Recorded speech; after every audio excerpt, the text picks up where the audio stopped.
une église locale qui honore Dieu. Chaque église a sa couleur, frères et sœurs, mais je crois qu'aujourd'hui, dans nos églises, des fois, on s'éloigne un peu de certaines choses. Qu'on le veuille ou non, on vit dans le monde. Quand Jésus a dit « Je prie, Seigneur, pour mes disciples, pour pas que tu peux pas les autres, je veux pas que tu les ôtes du monde, Dieu, mais je veux que tu les préserves du monde. » Qu'on le veuille ou non, il y a toute une influence qui prend place autour de nous et qui nous influence aussi, nous, les chrétiens. J'ai eu 3 personnes qui ont dit là, mais soyez avec moi. Dites Amen si vous croyez que... Je sais que vous êtes des personnes très spirituelles ici, mais qu'on le veuille ou non, on est influencé par toutes sortes de choses qui prennent place dans le monde. Il y a un stress, il y a une pression. Puis, frères et sœurs, je ne peux pas être un prophète de malheur, là, mais la vie va être de plus en plus dure. Vous êtes d'accord avec moi? Là? Si vous regardez l'actualité, là, il y a eu un monde avant. Il y a 4-5 ans, il y avait un monde là, que j'ai connu toute ma vie. Puis là, c'est un nouveau monde où le péché, ça va vite. L'inflation, les prix des logements, tout va mal. Et ça va être de plus en plus dur. Et je suis content que je suis un enfant de Dieu parce que je sais que Dieu, au travers de tout ce que je traverse, va être là. Et moi, j'aimerais que l'Église Vie d'Espoir, comme toutes les églises locales, j'aimerais qu'à l'Église Vie d'Espoir, on soit une Église qui honore Dieu. En s'aimant vraiment, comme a dit ma soeur Laure, on doit s'aimer vraiment. On doit aimer Dieu, on doit servir Dieu, on doit adorer Dieu, on doit faire les choses dans l'Église ici qui vont plaire à Dieu. Est-ce que je peux entendre Amen? Est-ce que le ciel peut entendre votre Amen qu'on veut faire ce qui va honorer, bénir Dieu ici dans l'Église? Pour faire ça, il faut qu'on soit le plus biblique possible. Parce que si on essaie de faire comme les hommes, on va trouver toutes sortes de trucs pour attirer les gens dans l'Église. Je ne veux pas faire des trucs qui vont attirer les gens dans l'Église. Je veux que ce soit la présence de Dieu ici et l'amour de Dieu qui attire les gens dans son Église pour qu'ils entendent que Dieu a tellement aimé le monde qu'il a envoyé son Fils unique mourir sur la croix pour nous réconcilier avec le Père. Vous savez, frères et sœurs, c'est une grâce que de connaître Dieu. C'est une grâce d'être assis ici dans la maison de Dieu, puis de le connaître, puis d'avoir la foi en Dieu. Parce que nous, on pense là, que la foi, on pense que c'est nous qui choisissons de Dieu, puis de servir Dieu. Non. C'est Dieu qui nous choisit, frères et sœurs. La Bible dit, ce n'est pas vous qui m'avez choisi, mais c'est moi qui vous ai choisi. C'est une grâce, frères et sœurs. Paul va dire, dans Éphésiens chapitre 2, il va dire, verset 8, il va dire, c'est par grâce que vous êtes sauvés, par le moyen de la foi, et cela ne vient pas de vous, c'est un don de Dieu. Si Dieu t'a choisi, t'es fini. Tu appartiens à Dieu pour toujours, pour toujours. Il va y avoir des difficultés dans ta vie, il va y avoir des épreuves dans ta vie, mais tu appartiens à Dieu pour toujours. Le jour où Dieu t'a choisi, le jour où Puis c'est quand Dieu va te choisir? Souvent, c'est quand tu vas reconnaître dans ta vie, ça va être mon message ce matin, quand tu vas reconnaître dans ta vie que tu ne peux pas y arriver par toi-même. Tu ne peux pas compter sur les personnes autour de toi. Tu ne peux pas compter sur ton conjoint. Tu ne peux pas compter sur tes enfants. Tu ne peux pas compter sur ton compte en banque. Tu peux compter sur rien. Quand tu vas arriver à un moment donné où tu es sûr que c'est seulement Dieu, que tu dépends seulement de Dieu, que tu vas te repentir en disant « Seigneur, je suis un pécheur, je n'y arriverai jamais, j'ai besoin de toi », ce jour-là, tu peux être assuré que Dieu va te donner une foi qui va être éprouvée, mais qui ne va jamais sortir de toi. Si tu appartiens à Dieu, tu appartiens à Dieu pour l'éternité. Qui est capable d'amener dans la main de Dieu, te retirer de sa main? Personne. L'ennemi tremble devant lui. Alors, ce matin, le titre de mon message, c'est Libérer pour le servir. Combien sont d'accord avec ce titre-là? Dieu veut nous libérer afin qu'on puisse le servir, comme le dit, j'ai entendu tantôt. Dieu veut qu'on le marche dans ses voies, qu'on l'aime, qu'on l'adore et qu'on le serve. Et c'est ce message-là que je veux prêcher à l'Église ce matin parce qu'on a un ennemi qui ne veut pas. Qui veut pas. On a un ennemi qui est très bon pour amener les gens dans ce monde à vivre pour eux-mêmes. Moi, je veux faire ce que je veux, quand je veux. Moi, je veux être qui je veux. Tu penses que je suis un homme, moi? Mais non, je ne suis pas vraiment un homme. Moi, je suis un animal. Moi, comprenez-vous? On est dans une génération où on doit accepter n'importe quoi parce qu'on veut faire n'importe quoi et être n'importe qui. Mais nous, ici, à l'Église d'Espoir, on veut juste faire la volonté de Dieu. On veut être des hommes et des femmes qui vont connaître Dieu et que Dieu va libérer afin de le servir, lui. Est-ce que vous êtes avec moi ce matin pour ce message, frères et sœurs? Amen. Le texte qu'on va regarder, c'est dans Exode, j'ai choisi le chapitre 9, le verset 1. Ça dit, juste avant ça, il y a un texte, je crois. Oui, l'Éternel dit à Moïse, « Va vers Pharaon Et tu lui diras, ainsi parle l'Éternel, le Dieu des Hébreux, laisse aller mon peuple afin qu'il me serve. Laisse aller mon peuple afin qu'il me serve. Amen, amen, amen. Frères et sœurs, le livre de l'Exode, c'est un livre extraordinaire. C'est mon livre de chevet depuis quelques semaines. Là. C'est un livre que je trouve extraordinaire parce que c'est une grande histoire. Là. Le peuple de Dieu qui, pendant 400 ans, 430 ans, a été esclave en Égypte. Et Dieu qui attire Moïse, qui avait fui l'Égypte, dans un buisson ardent qui brûlait mais qui ne se consumait pas, il attire Moïse vers lui pour lui dire, je t'ai choisi, tu vas aller parler au Pharaon, au roi de l'Égypte, tu vas aller lui dire, laisse aller mon peuple pour qu'il offre des sacrifices pour qu'il me serve. Et c'est toute une histoire parce qu'on connaît l'histoire, là, que chrétien ou non, tout le monde connaît l'histoire, là, ça fait des films, là, ça. Ça a pris 10 plaies. Le cœur du Pharaon était tellement endurci que ça a pris 10 miracles, 10 plaies en Égypte pour laisser partir son peuple comme Dieu voulait le laisser partir. Mais tout ça, ça avait été prophétisé déjà. Là. Si vous allez dans la Genèse, dans l'Acte des Apôtres, Étienne, vous allez comprendre que Dieu avait déjà dit à Abraham, un jour, tu vas habiter dans un pays étranger, où tu vas être étranger et vous allez être asservi. Mais moi, je vais vous délivrer, vous allez sortir de là afin de me servir. Tout ça avait été prophétisé par Dieu dans un pays étranger. Frères et sœurs, quand on connaît Dieu, on est dans un pays étranger. Dieu, sur cette terre, la Bible nous dit que le prince de ce monde, ce n'est pas Dieu. Le prince de ce monde, c'est notre ennemi. C'est lui qui établit les règles, c'est lui qui il y a toutes sortes de choses. C'est Dieu qui règne dans le ciel pour l'éternité, mais il permet certaines choses qui vont tellement vite là, en ce moment. Je trouve qu'il y a tellement de choses qui se dégradent en ce moment. Là. Mais le prince de ce monde, lui, il nous déteste. Il déteste le peuple que Dieu a choisi en Israël, puis il déteste les chrétiens. Alors, il y a beaucoup, beaucoup de pression qu'il va mettre sur nous, frères et sœurs, de plus en plus. Mais la bonne nouvelle ce matin, c'est que Dieu nous a libérés pour le servir, lui. Si tu essaies de servir le monde, si tu essaies de te servir toi-même, tu n'y arriveras pas. Mais si en tant qu'enfant de Dieu, tu veux servir l'Éternel, tu vas t'en sortir. Parce qu'il n'y a rien de plus beau sur cette terre que de s'appeler serviteur de l'Éternel. Il n'y a rien de plus beau. Il n'y a pas un titre plus grand. À la fin des temps, ou le passage, quand j'ai connu Dieu, dans la première année, j'ai entendu quelqu'un qui a prêché sur un passage qui disait « Bon et fidèle serviteur, entre dans la joie de ton maître. » J'ai compris, dès les premières années de ma conversion, j'ai compris que je devais me mettre au service du Seigneur. Et lorsque le pasteur, ça faisait quelques mois seulement que j'étais chrétien, et le pasteur me dit « Jean, est-ce que tu viendrais? J'ai besoin de quelqu'un le dimanche pour venir, pas le dimanche, le samedi, pour venir enlever les chaises, tasser les chaises et laver tout le sanctuaire pour que le dimanche matin, puis les toilettes pour que le dimanche matin, on puisse avoir un beau local. » J'ai dit « Quel privilège! Oui, pasteur, comptez sur moi, je vais faire ça. » Moi, je crois que il y a un passage de la Bible qui dit que tout ce que ta main peut faire, fais-le. Fais-le pour Dieu.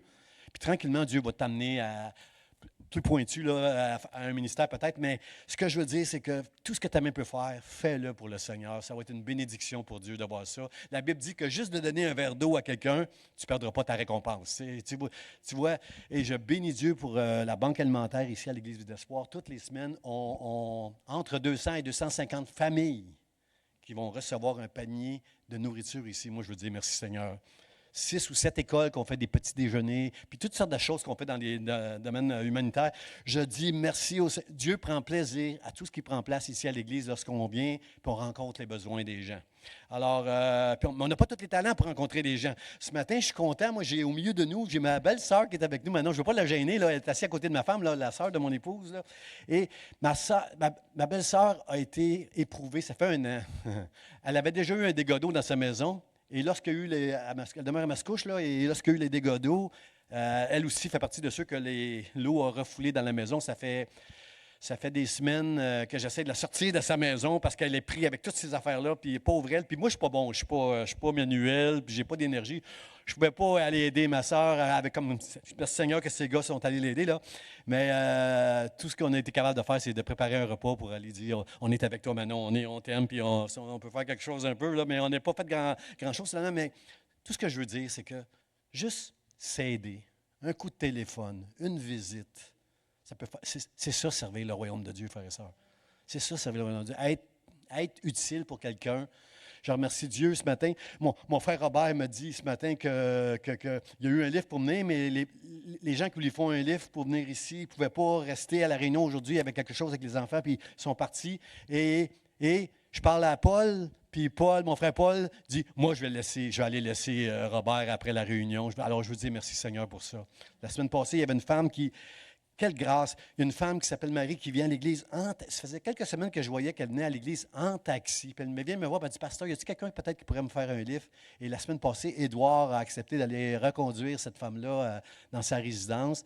Et moi, je veux dire merci au Seigneur pour toutes les personnes qui donnent un livre à quelqu'un pour aller à l'église. Comprenez-vous, frères et sœurs, servir le Seigneur, c'est des choses comme ça. Ce n'est pas des grandes choses, ce n'est pas d'être pasteur ou de conduire la louange, comprenez-vous là? Ce n'est pas des gros mystères qui sont dans la lumière, mais tout ce qu'on peut faire dans l'ombre, toutes les petites choses qu'on peut faire, c'est ça que j'appelle servir l'Éternel dans le royaume de Dieu. Et je veux remercier le Seigneur ici pour toutes les personnes qui prennent soin les uns des autres. Je vous dis merci. Là, je nommerai pas tout le monde qui fait quelque chose ici, là, comme je viens de faire, mais tout le monde ici, il y en a beaucoup que vous êtes précieux pour le royaume de Dieu. Un verre d'eau, tu fais juste donner un verre d'eau à quelqu'un, Jésus dit, cette personne-là ne perdra pas sa récompense. Alors, ce que j'aime dans ce texte-là, c'est Dieu qui dit à Moïse, va vers Pharaon. Et Dieu savait, pas tout de suite, on n'ira pas tout de suite à ce point-là, je vais rester dans mon texte. Va vers Pharaon et tu lui diras ainsi, par l'Éternel, le Dieu des Hébreux, laisse aller mon peuple. Ce que j'aime dans ce texte-là, c'est que Dieu déclare à Moïse qu'il doit aller dire à Pharaon, laisse aller mon peuple. Puis on connaît l'histoire. Pharaon n'a pas laissé aller le peuple avant que ça lui coûte son premier-né. Il n'a pas laissé aller son peuple. Alors, frères et sœurs, je veux juste que vous sachiez que vous et moi, marcher avec Dieu, ça veut dire que tu vas être éprouvé avec ta foi. Ce matin, je veux vous apprendre à lâcher prise avec tout ce que tu espères pour t'en sortir qui ne viendrait que... Comment je dirais ça? Fais confiance à Dieu ce matin plutôt qu'aux hommes, plutôt qu'à toutes les choses que tu penses dans ta tête qui pourraient t'aider. Fais juste confiance à Dieu. Apprends à lâcher prise ce matin. Puis, quand je vous dis ça, là, c'est facile pour moi de vous dire ça, lâche prise. Quand moi-même, j'ai de la misère à lâcher prise, quand je suis au milieu d'une épreuve, quand je suis au milieu de toutes sortes de difficultés. Mon modèle, moi, c'est l'apôtre Paul. L'apôtre Paul, la Bible nous dit qu'il servait Dieu avec humilité. Combien comprennent ici ce matin que tu ne peux pas, avec ta foi, tu ne peux pas jouer à l'orgueilleux. Il faut que tu sois vrai, il faut que tu sois intègre, il faut que tu sois honnête. Ce n'est pas facile pour personne ici de marcher avec Dieu. Mais quand tu fais confiance à Dieu, tu vas voir la gloire de Dieu. Tu vas faire des exploits avec Dieu. Ce n'est pas toi avec ta foi qui fait des exploits. C'est Dieu au travers de toi, par sa grâce, qui va faire des exploits. Il y a tout un monde, frères et sœurs. Souvent, les chrétiens pensent que Dieu fait des grandes choses dans leur vie à cause de leur foi. Non, non, c'est une grâce que Dieu fait. Par le moyen de la foi, Dieu fait des choses extraordinaires dans ta vie. Mais moi, quand je suis dans des situations difficiles, je pleure, je crie, je doute, j'ai des craintes. Je suis un être humain. Je prêche la parole, mais je suis un être humain, frères et sœurs, qui vit qui vit des difficultés quand je traverse des épreuves. Mais ce que Dieu m'appelle à faire, c'est de mettre ma confiance en lui. Ni en moi, ni dans les hommes, mais en lui seul, dans le nom de Jésus.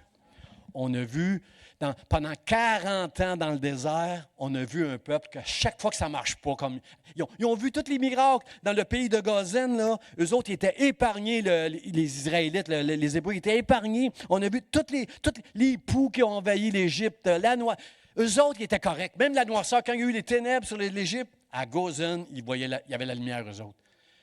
Ils ont vu tout ça, mais pendant 40 ans dans le désert, à chaque fois qu'arrivait quelque chose, « Ah, tu nous as-tu amenés dans le désert pour nous faire mourir? Il n'y a pas d'eau, on n'a rien à boire, là, les sources sont contaminées. » Dieu a touché les sources au travers de Moïse, puis il pouvait boire.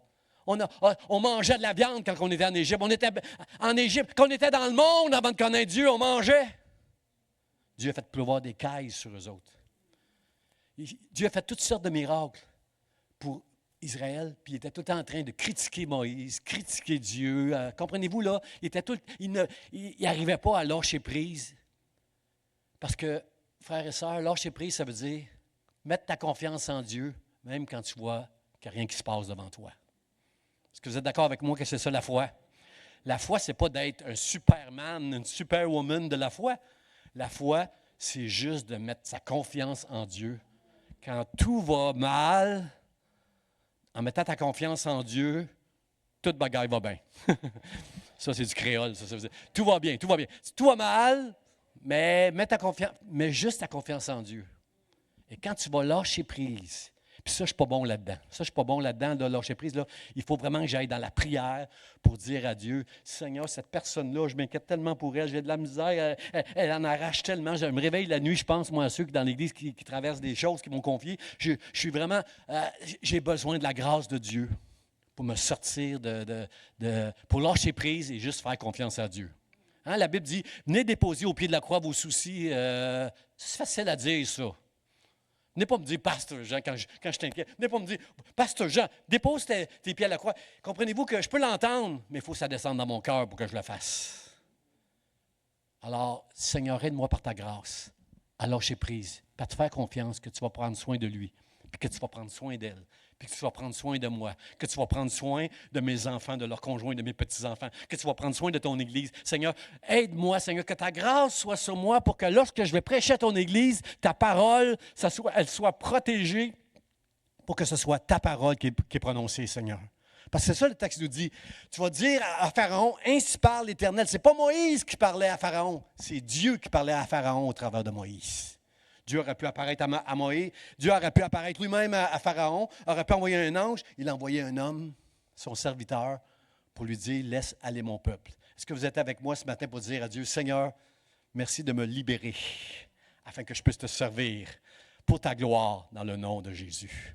Aide-moi, Seigneur. Alors, mon premier point, frères et sœurs, ce matin, c'est les desseins de Dieu sont révélés lorsque Dieu dit, l'Éternel dit à Moïse, va vers Pharaon, et tu lui diras, ainsi parle l'Éternel, le Dieu des Hébreux. C'est Dieu qui nous parle ce matin, frères et sœurs. C'est Dieu qui nous dit qu'il veut nous libérer, frères et sœurs. 7 fois, si vous lisez le livre de l'Exode, 7 fois, le chiffre 7, c'est le chiffre de la Bible qui veut dire la totalité, la perfection. 7 fois, Dieu va dire, vous allez lire ce passage-là, laisse aller mon peuple pour qu'il me serve. Frères et sœurs, la vie est capable de nous prendre, de nous saisir pour nous asservir à toutes sortes de choses, pour pas qu'on soit en train de servir Dieu. La vie est capable de nous rendre tellement occupés, tellement distraits, tellement dans toutes sortes d'affaires pour qu'on ne soit pas en train de servir notre Dieu. Frères et sœurs, il faut vraiment entendre ce que Dieu nous dit ce matin. Parce que le but de Pharaon, c'est-à-dire le but de Pharaon, pourquoi Dieu parle à Pharaon? Parce que Pharaon, c'est un symbole un petit peu de notre ennemi dans le monde spirituel. Le prince de ce monde, il veut arrêter notre foi. Il veut décourager notre foi. Il veut mettre de la pression sur nos vies pour qu'on essaie de trouver toutes sortes de moyens pour s'en sortir, alors que seulement Dieu qui peut nous en sortir. Quand on traverse des pressions, des difficultés dans nos vies, c'est seulement Dieu. Alors, Seigneur, aide-nous, Seigneur, à comprendre qu'on a un ennemi qui s'oppose à nous, mais que Dieu, lui, son désir, c'est de nous libérer. Aide-nous, Seigneur. J'ai aimé le psaume que le pasteur Charlie nous a lu tantôt. Je l'aime tellement, ce psaume. Je l'ai déjà mis dans une prédication, ce passage-là. Le psalmiste dit, « Oh, si vous pouviez seulement écouter sa voix. » Oh! Le psalmiste, il a une émotion. Il a une émotion parce qu'il sait, le psalmiste, qu'on peut lire la Bible, on peut entendre le pasteur prêcher, mais ça ne va pas rentrer dans notre cœur. Oh, si vous pouviez seulement écouter, entendre et mettre votre confiance dans ce que Dieu dit. Oh, si vous pouviez seulement. Seigneur, ce matin, je veux que tu puisses trouver en moi et parmi ton peuple, Seigneur, des hommes et des femmes qui veulent t'entendre, qui veulent mettre leur confiance en toi, alors que parfois tout semble s'effondrer autour de toi. Mais Dieu, c'est le rocher de mon salut. Dieu ne va jamais m'abandonner, frères et sœurs.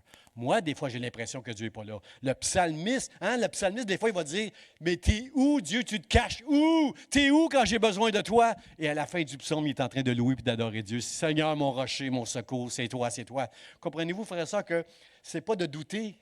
La foi nous permet de douter. La foi nous permet d'être terrifiés avec toutes sortes de craintes. Mais à un moment donné, tu dois lâcher prise puis dire, « Seigneur, je mets ma confiance en toi. » Quand tu te lèves le matin et tu as toutes sortes de terreurs en dedans de toi, Seigneur, je suis terrifié ce matin, mais je mets ma confiance en toi.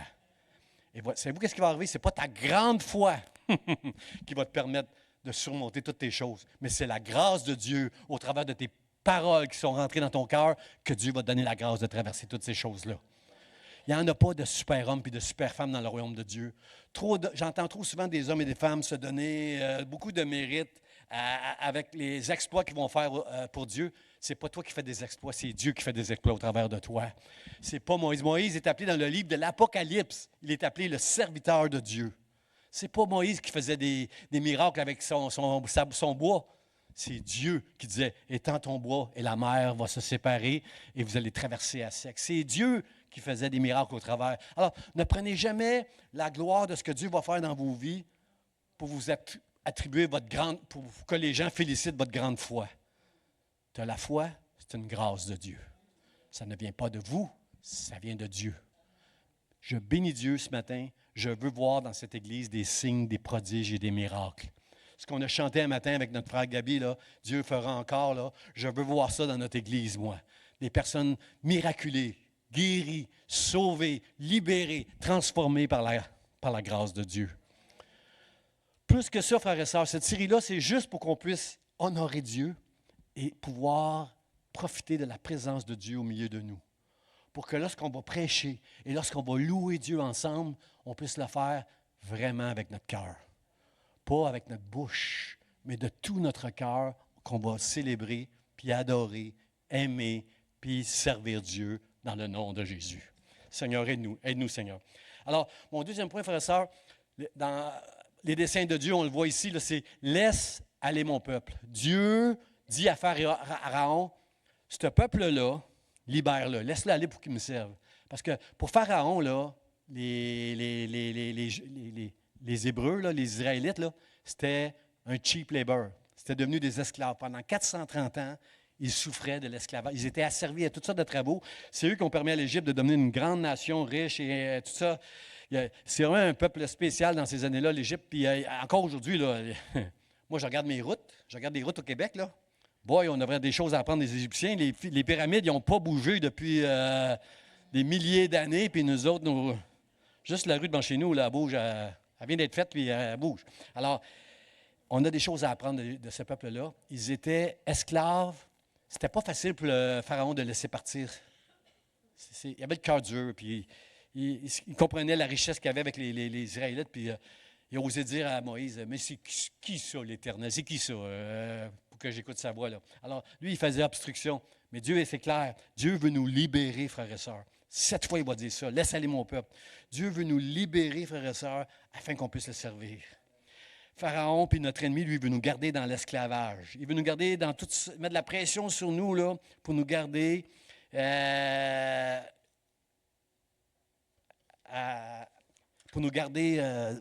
comment je pourrais dire, loin de nos pensées de servir le Seigneur. Jean va nous dire qu'on va être vraiment libre quand on va connaître la vérité.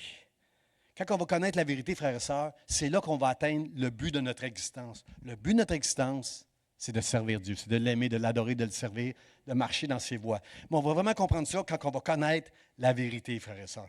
Quand tu vas reconnaître que tu es un pécheur, que tu as besoin de Dieu, Dieu va te donner la foi et le Saint-Esprit pour t'aider à comprendre les Écritures, parce que ce monde qui nous entoure nous enseigne toutes sortes de choses, mais ce qui est enseigné dans le royaume de Dieu, c'est autre chose, frères et sœurs. Dans ce monde, tu gardes ta main dans tes poches. Dans le royaume de Dieu, tu veux donner, tu veux aider, tu veux prendre soin de quelqu'un quelque part. Tu n'as plus cet égoïsme, tu n'as plus cet orgueil qu'on a dans le monde. Alors, aide-nous, Seigneur, parce que ce monde met tellement de pression sur nous.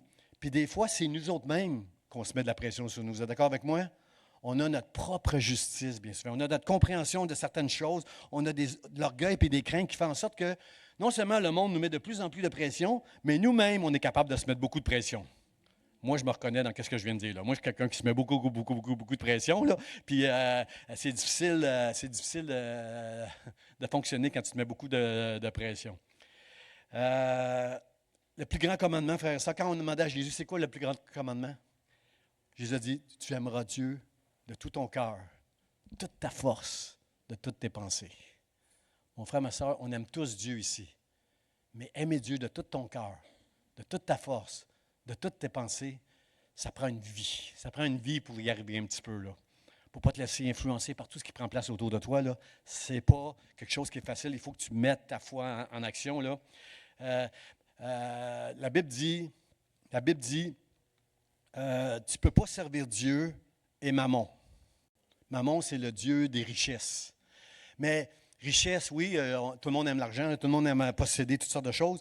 C'est plus que les richesses, Mammon. Mammon, c'est tout ce que tu aimes qui pourrait t'éloigner du but que Dieu a dans ta vie de le servir.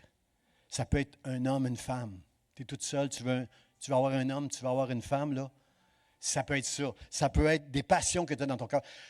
Aimer Dieu Mammon, là, aimer Mammon, là, c'est laisser à quelque chose dans ta vie prendre plus de place que Dieu veut dans ton cœur, dans ta vie. C'est ça, Mammon. C'est ça, Mammon.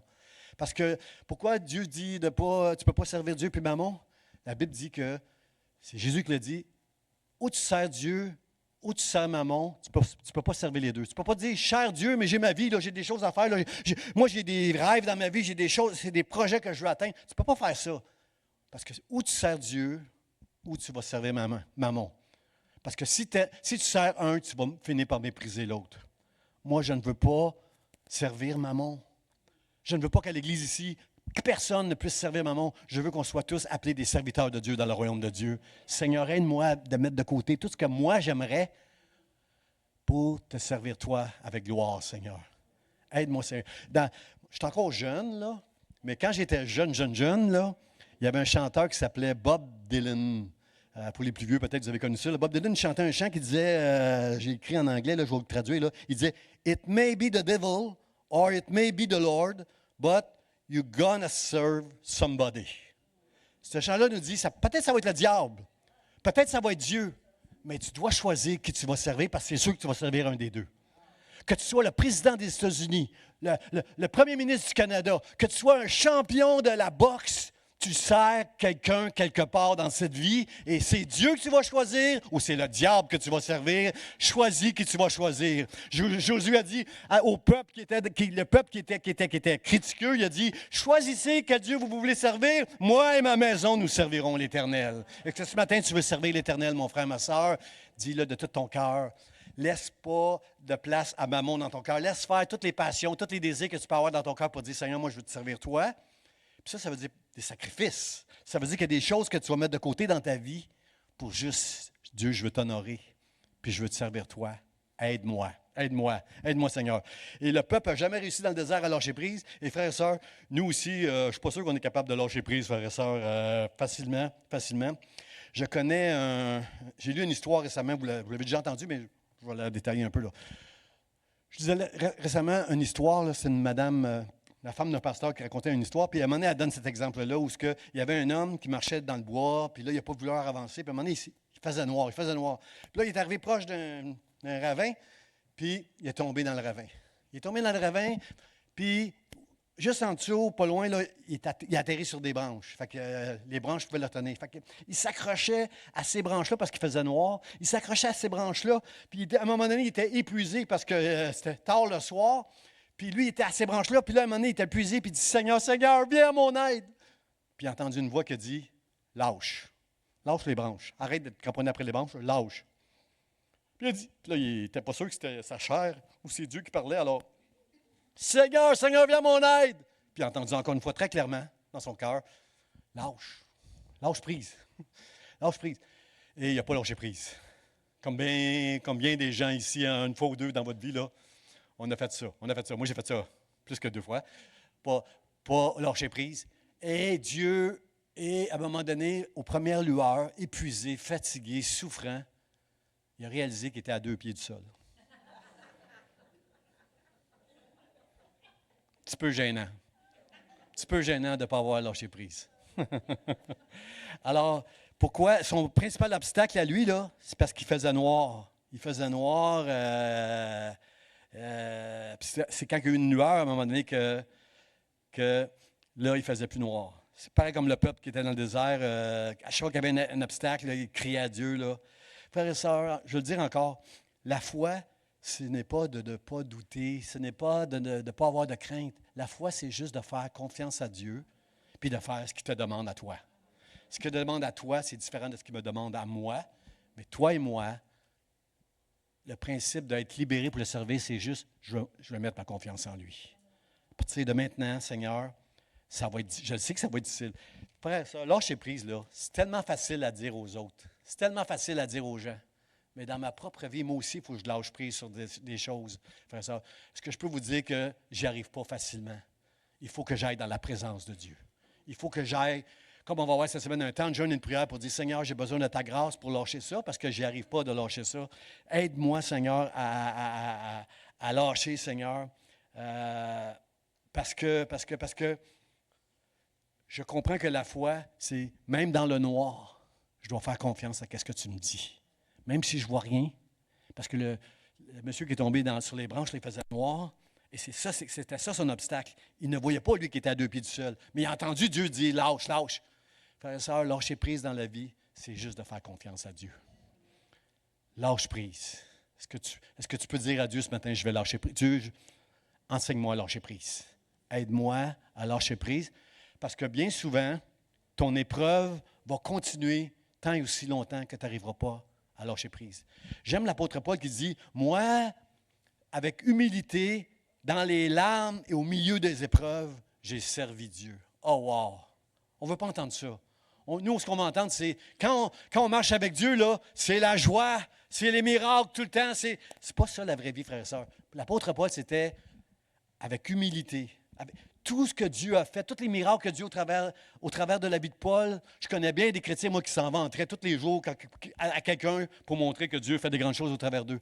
Mais Paul dit avec humilité, avec l'âme. Paul, il pleurait quand il faisait le ministère, avec humilité, avec l'âme et au milieu des épreuves. On ne veut pas entendre ça au milieu des épreuves. Mais combien savent que Dieu a sorti Paul de toutes les épreuves qu'il a rencontrées? Paul a été fouetté, Paul a été lapidé, Paul a été emprisonné. Paul a eu toutes sortes de problèmes dans sa vie quand il prêchait l'Évangile, mais il mettait sa confiance en Dieu et c'était pour lui une gloire de dire, avec humilité, dans les larmes. Est-ce que ça vous arrive des fois de pleurer au milieu de vos épreuves, frères et sœurs? Hein? Moi, je pleure, moi, je pleure, moi, je pleure. Seigneur, sors-moi de là, sors-moi de là. Moi, je pleure avec humilité. Je dis au Seigneur, au milieu de mes épreuves, Seigneur, c'est difficile, mais j'ai confiance en toi. Puis je veux mettre ma confiance en toi. Quand j'ai lu ce texte-là, ça a rentré dans mon cœur comme un poignard, là. Seigneur, je veux apprendre à te faire confiance. Je ne veux pas dire aux gens du haut de ma... Parce que ça va bien là, un peu dans ma vie, là, je ne veux pas dire aux gens, lâche prise, ça va bien aller pour toi. Je veux le mettre en pratique dans ma vie. Je veux être capable de dire, moi, quand ça va mal, Seigneur, puis Dieu peut m'éprouver en sortant d'ici, là. Je ne peux pas vous dire n'importe quoi, là. Moi, je peux m'être mis à l'épreuve en sortant, là. Moi, je n'aime pas ça prêcher des passages où ce que je dois mettre moi-même ça en pratique dans ma vie parce que souvent, Dieu va m'éprouver. Moi qui dis aux autres, lâchez prise, moi aussi, il faut que j'apprenne à lâcher prise. Amen. Dans le nom de Jésus, pour la gloire de Dieu, je veux lâcher prise. Amen. Oui, c'est ça. Ça, c'est important, frère, ça, ce passage-là de Jésus. Vous connaîtrez la vérité et la vérité vous affranchira. C'est la vérité qui va nous rendre libres. Mon frère, ma soeur, tu as besoin de venir à l'église, tu entends des messages, tu as besoin de louer, adorer Dieu, tu as besoin de lire la parole de Dieu, mais tu dois comprendre que c'est la parole de Dieu qui va t'aider à te rendre libre. Croire ce qui est dit dans la Bible, c'est ça qui va nourrir ta foi et fortifier ta foi pour que tu te mettes en question. Ce n'est pas parce que tu es un grand homme de Dieu et une grande femme de Dieu que tu vas accomplir des choses extraordinaires. C'est parce que tu vas croire ce que Dieu dit dans sa parole. Et pour croire ce que Dieu dit, oh, si vous pouviez seulement écouter sa voix. Écoutez Dieu, croyez en Dieu et la grâce de Dieu va venir dans vos cœurs. Vous allez dire, des fois, ça va être juste avec la bouche. Mais à un moment donné, ton cœur va se mélanger avec ta bouche et la grâce de Dieu va venir dans ta vie. Quand tu vas réussir à lâcher prise et dire, Seigneur, je te mets ma confiance en toi, tu vas voir des miracles comme notre sœur Rosine nous a partagé ce matin. Là.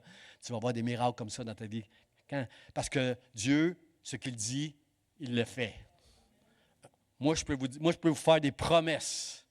Je peux vous faire des promesses. Puis en plus, moi, j'oublie les promesses que je fais. Moi, des fois, mes enfants, quand j'étais jeune, me disaient, Papa, t'as promis de faire ci avec nous. Je dis, moi, j'ai dit ça. Et là, maman, Sylvie arrivait derrière moi et dit, « Oui, tu l'as dit, oui, tu l'as dit. Toi, tu t'en souviens pas, mais moi, je me souviens, tu as dit à Simon que tu allais l'amener. Dieu se souvient. Ce qu'il dit, ce n'est pas un homme. Ce qu'il promet, il va aussi l'accomplir. Ses promesses sont oui et amen. On peut faire confiance à Dieu. Faites pas confiance aux hommes, mais faites confiance à Dieu. Des fois, les hommes sont dignes de confiance, mais Dieu, lui, est toujours digne de confiance. Alors, mets ta confiance en lui. Dans le nom de Jésus, je peux entendre un amen. Vous connaîtrez la vérité et la vérité va vous rendre libre afin de le servir. Mon dernier point, frères et sœurs, les desseins de Dieu. Laisse aller mon peuple afin, c'est ça le but. Afin, le but, c'est afin qu'il me serve. Romains, j'aime Paul, frères et sœurs, je l'aime tellement, l'apôtre Paul. Paul, il dit dans Romains, chapitre 1, verset 1, Romains, c'est l'épître qui nous apprend plein de choses. Les docteurs en théologie aiment beaucoup le Romain. Paul, il commence en disant, Paul, serviteur de Dieu, premièrement, et appelé à devenir apôtre pour Dieu. Nous, dans notre génération, il y a plein d'églises, si vous allez sur Internet, là, il y a plein d'églises où le pasteur va s'auto-proclamer prophète ou apôtre. Non, l'apôtre Paul qui a fait tellement de miracles dans sa vie, que Dieu a tellement honoré de toutes sortes de manières. Dieu a glorifié son nom au travers de Jésus, il l'a glorifié aussi au travers de l'apôtre Paul. Paul a cette humilité de dire, Paul, première chose qu'il veut dire aux hommes qui vont lire le livre de l'Épître aux Romains, il va dire, Paul, serviteur de Dieu. J'ai signé le mot du pasteur cette semaine. Pasteur Jean, serviteur de Dieu. La chose la plus précieuse, la plus importante, mon frère, ma soeur, c'est que tu atteignes le but que Dieu veut dans ta vie. Il t'a libéré pour que tu puisses le servir. Je vous donne une chance. Ici, j'ai quelqu'un à main, je vais aller de l'autre bord. Dieu, il t'a libéré pour sa gloire, pour que tu puisses le servir. Amen. Là, je suis content de voir Amen. Là, même à Facebook, à l'autre bout du monde, là, il vous a entendu. Merci Seigneur. Paul, il dit serviteur de Dieu, appelé à être apôtre. Simon Pierre, qu'on a prêché là, récemment. Là, Simon Pierre, la même chose. Il aime beaucoup Paul, puis il a confiance en Paul. Puis il dit, Simon Pierre dit, dans 2 Pierre 1, ça dit, Pierre, serviteur et apôtre. Il met son nom serviteur en premier. Mais Pierre a eu beaucoup d'exemples de la part de Jésus lui-même. Là. Jacques, le frère de Jésus, le grand pasteur de Jérusalem, il dit serviteur de Dieu. Jude dit la même chose. J'aime Marie. Marie, quand l'ange est apparu à Marie, la mère de Jésus, pour lui dire qu'elle va enfanter un enfant, mais je ne suis pas mariée, je ne suis même pas mariée avec Joseph. Là. Moi, je vais enfanter un enfant. Oui. Vous savez ce qu'elle a dit? Elle aurait pu s'astiner avec l'ange. Elle a dit, mais non, je ne peux pas. Là. Hey, je vais me faire lapider. Moi, là, on ne peut pas faire ça, là, avoir un enfant avant. On est juste fiancés. Là. Et elle a dit, quand l'ange a dit ça, elle a dit, je suis la servante du Seigneur, qu'il me soit faite selon la volonté de Dieu. Wow! Frères et sœurs, même si tu pourrais être éprouvé, même si cela va te coûter, est-ce que tu es capable d'avoir la foi de Marie ce matin? Puis de dire, je suis la servante, je suis le serviteur de Dieu, qu'il me soit fait selon ta volonté. Parce que dans nos églises, là, on prêche trop souvent tout ce que Dieu peut faire pour toi. Moi, ce matin, je suis en train de vous dire qu'est-ce que la Bible nous enseigne à faire pour Dieu. C'est plus grand que tout ce que Dieu peut faire pour toi. Hey, tu es un enfant de Dieu. Est-ce qu'on peut aspirer à quelque chose de plus grand que d'être un enfant de Dieu qui va être dans la présence de Dieu pour l'éternité? Parce que Jésus est mort sur la croix, je suis réconcilié avec Dieu, mes péchés sont pardonnés et je suis son enfant. Il n'y a pas plus grand ministère que d'être un enfant de Dieu. Mais c'est pas assez pour les hommes. Il y a beaucoup d'hommes qui veulent avoir plus que ça. Il y a un mot que j'entends souvent dans les prédications, c'est « Dieu a une grande destinée pour toi ». Destinée. Mon destin, c'était d'être sauvé, c'était de connaître Dieu, c'est d'être réconcilié avec Dieu. Je le connais personnellement depuis 40 ans, mon Dieu. Là. C'était ça, ma grande destinée. C'est pas d'être pasteur puis de prêcher sur une tribune, ma grande destinée. Ma grande destinée, c'est de pouvoir passer le balai, d'accueillir des gens, d'aller porter un repas à des gens qui sont dans leur maison. C'est de donner un verre d'eau à quelqu'un qui a soif. C'est de donner des boîtes de nourriture à 250 familles par semaine. Servir Dieu, c'est toutes ces choses-là. Tu n'es pas appelé à avoir une grande destinée puis un grand ministère. Tu es appelé à être un serviteur de Dieu, une servante de Dieu, qui me soit fait selon ta volonté. C'est ça que tu es appelé. Bien sûr qu'il y a des personnes qui ont un appel plus pointu. C'est sûr que Dieu appelle certaines personnes à des ministères qui nous semblent pointus. Mais Ce n'est pas mon premier appel. Moi, quand j'entends Paul qui dit, moi, je suis un serviteur de Dieu, appelé à être apôtre, je vois l'humilité de l'apôtre Paul. Il n'essaie pas, en tant qu'homme, de se mettre en valeur, lui. Regardez tout ce que je fais, moi, pour le royaume de Dieu. Non, non, non. Il met en valeur la gloire de Dieu toute sa vie. Dans cette humilité qu'il a de dire, moi, ma destinée, c'est de pouvoir être le serviteur de Dieu. C'est ça notre vraie destinée, frères et sœurs. Pas plus que ça. Il ne faut jamais se laisser impressionner par les hommes, les femmes qui ont des grands ministères. C'est vraiment ça, notre vraie destinée. D'ailleurs, le psaume 127, j'ai noté ça dans mes notes. Si l'Éternel ne bâtit la maison, ceux qui la bâtissent travaillent en vain. Boy. Moi, je pense à Élie quand je lis ça. Le prophète Élie qui a 450 prophètes de Baal, il a prié le feu. Eux autres, ils priaient, ils incantaient leur Dieu. Il n'y a rien qui se passait. Élie arrive, il demande à Dieu, puis Dieu vient, envoie le feu du ciel sur les sacrifices. Wow! Élie qui a ressuscité un enfant d'une veuve. Élie qui a fait toutes sortes de miracles. Élie qui a été enlevé au ciel dans des chevaux de feu, dans un char de feu, avec des chevaux en feu. Ce Élie-là, un jour, il a dit, il était en dépression parce que Jézabel avait dit, il est mort cet homme-là demain. Il est mort cet homme-là demain. À cause de ça, la Bible dit, pour sauver sa vie, il avait une grande confiance en Dieu, cet homme-là. Il avait une grande foi, cet homme-là. Mais c'était un homme. Puis, pour sauver sa vie, il est parti. Il est tombé dans une dépression. Puis, il a demandé, à un moment, la Bible nous dit qu'il voulait mourir.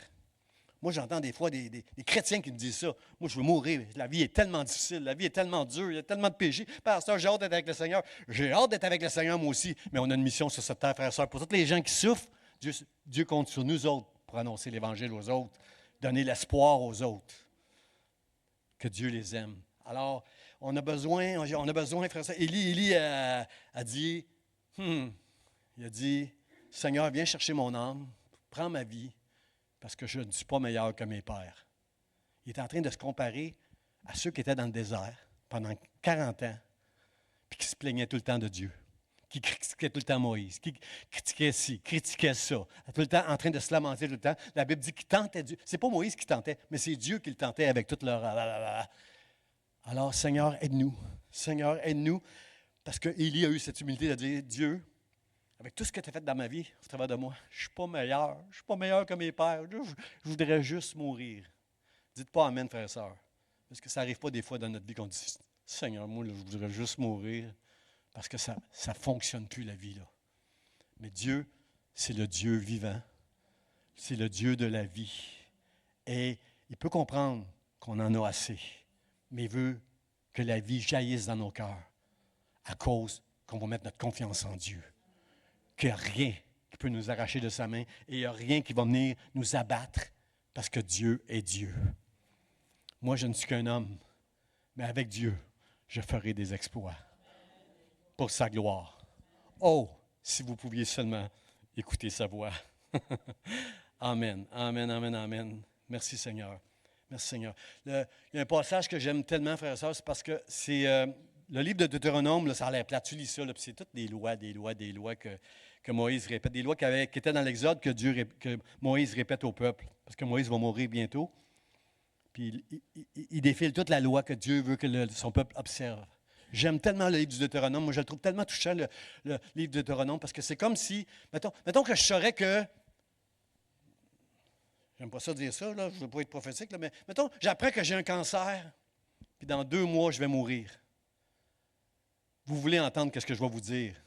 Si je prêche ici en avant au pupitre, là, il me reste 2 ou 3 messages à vous adresser avant de m'en aller au ciel. Vous aimeriez écouter ça.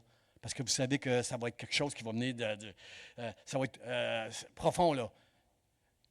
Moïse, il sait, Dieu a dit, c'est un autre qui va continuer en parlant de Josué. C'est un autre, là, toi, je te reprends. Moïse sait que c'est son dernier message qu'il livre au peuple.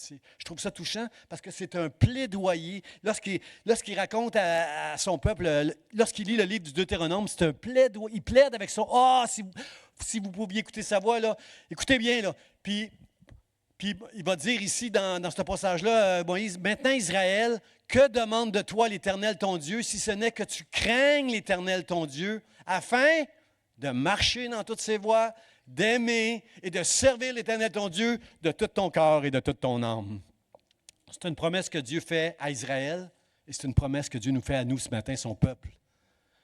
d'écouter sa voix, afin de marcher dans ses voies, de l'aimer, d'adorer et de servir l'Éternel de tout notre cœur, de toute notre force et de toute notre membre. Est-ce que vous êtes d'accord avec ça, frères et sœurs? Amen. On n'est plus sous la loi, on est sous la grâce, mais le principe que de ce passage-là, je veux le mettre en pratique dans ma vie. Je veux marcher dans les voies de Dieu, je veux l'honorer et je veux l'aimer et le servir de tout mon cœur parce que j'ai compris dans ma vie, le but de Dieu dans ma vie, dans ta vie, c'est de te libérer de ce monde afin que tu lâches prise, afin que tu mettes ta confiance en Dieu pour le servir au nom de Jésus. Amen. J'invite les musiciens à s'avancer pour le mot de la fin.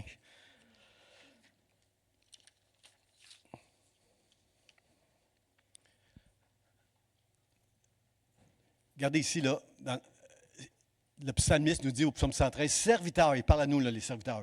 Si ce matin, tu comprends que le but de Dieu, c'est que tu deviennes un serviteur, une servante de Dieu, bien, ici, le psalmiste, il dit serviteur de l'Éternel. Louez le nom de l'Éternel. Comprenez-vous, frères et sœurs, qu'il y a un lien entre aimer Dieu, servir Dieu et louer Dieu. Louer, ce n'est pas chanter des chants. C'est offrir des louanges à Dieu au travers de nos chants. Comprenez-vous que l'adoration, c'est beaucoup plus que s'accorder avec nos musiciens pour dire juste des paroles. « Seigneur, sois loué ». La louange, c'est une adoration, frères et sœurs. La louange, c'est d'adorer Dieu de tout notre cœur. Regardez aussi l'autre passage que j'ai mis, c'est dans Apocalypse, frères et sœurs. Apocalypse, ça dit « Une voix sortie du trône en disant « Louez notre Dieu, vous tous, ses serviteurs qui le craignez ». C'est un passage de la fin des temps où on est avec le Seigneur dans le ciel. Vous tous, ses serviteurs, il y a une voix qui sort du trône pour dire, vous tous, ses serviteurs, vous qui le craignez, louez et adorez Dieu. Est-ce que vous êtes d'accord avec moi ce matin que dans cette place, si on veut honorer Dieu, on va le louer et l'adorer. On ne va pas juste s'unir avec nos musiciens pour chanter un chant. Quand on va prononcer les paroles de ces chants-là, c'est pas seulement avec notre bouche qu'on va les chanter, mais c'est aussi de tout notre cœur qu'on va adorer Dieu. La semaine prochaine, mon message, c'est comment c'est important dans l'Église du Seigneur d'avoir cette adoration.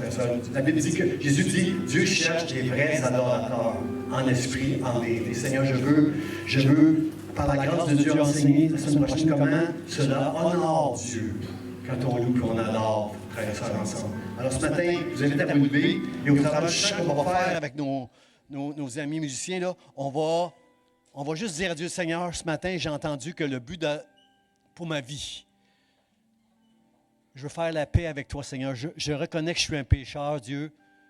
Sauve-moi, Seigneur. Donne-moi la foi, Seigneur, pour que je puisse devenir, Seigneur, un serviteur, une servante de toi. Que la vie arrête de m'asservir et m'empêcher. Avec tout ce qui prend place autour de moi, je veux mettre ces choses de côté pour te servir, toi, pour marcher dans tes voies, pour t'aimer. Et ce matin, je veux t'adorer au milieu de mes frères et mes sœurs, dans le nom de Jésus.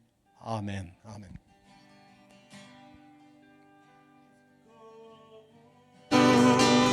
Je veux te suivre, oh, je veux te suivre jusqu'au bout. Je veux te suivre jusqu'au bout. Je veux te suivre jusqu'au bout.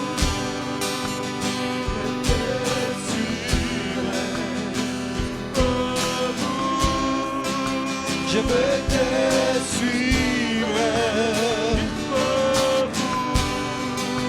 Je veux te suivre jusqu'au bout.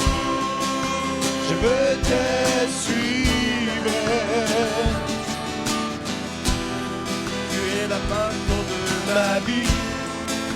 Mon rêve c'est de servir ta main en me ravir.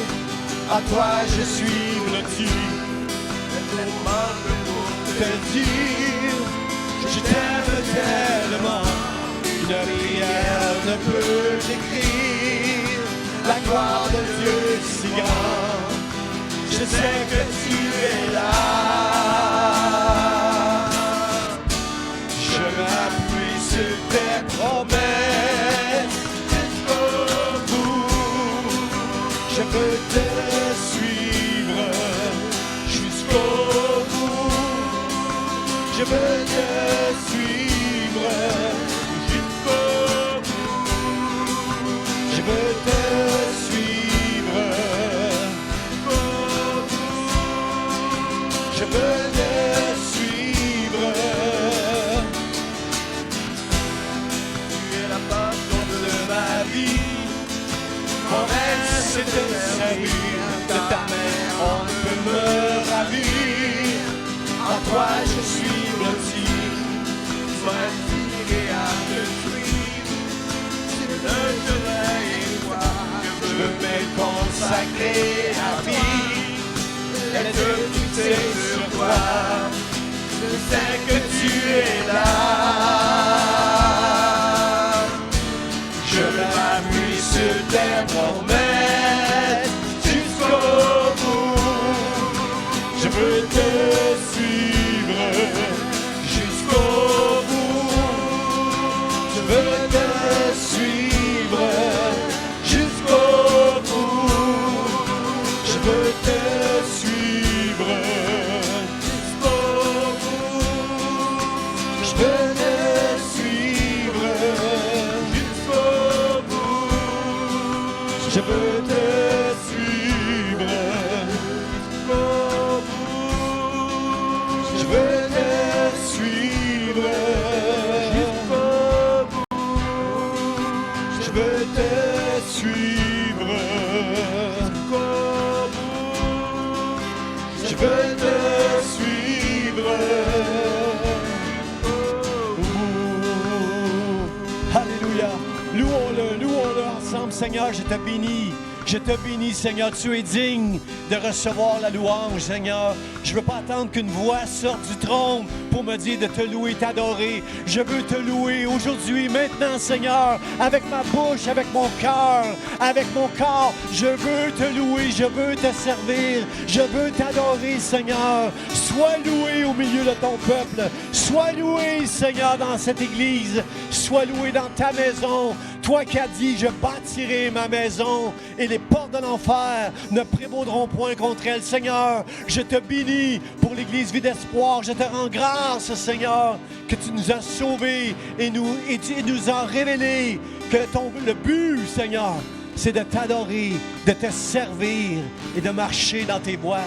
Je t'aime, Dieu, je t'aime. Est-ce que je peux entendre des voix qui disent à Dieu, je t'aime, Seigneur, je t'aime, Seigneur, je t'aime, mon Dieu. Reçois notre amour, reçois notre louange, reçois notre adoration, Seigneur. Viens nous visiter avec ta présence, mon Dieu. Viens nous visiter avec des signes, des prodiges, des miracles, Dieu. Je t'aime, Dieu. Je t'aime, Seigneur. Sois béni, Seigneur. Je suis ton serviteur, Dieu. Sois béni. Dans le nom de Jésus.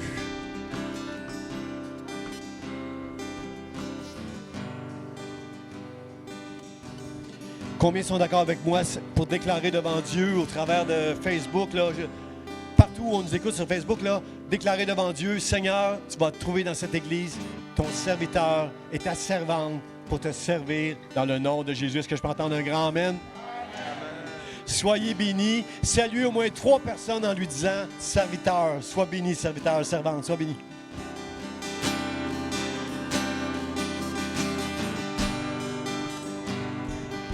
Seigneur.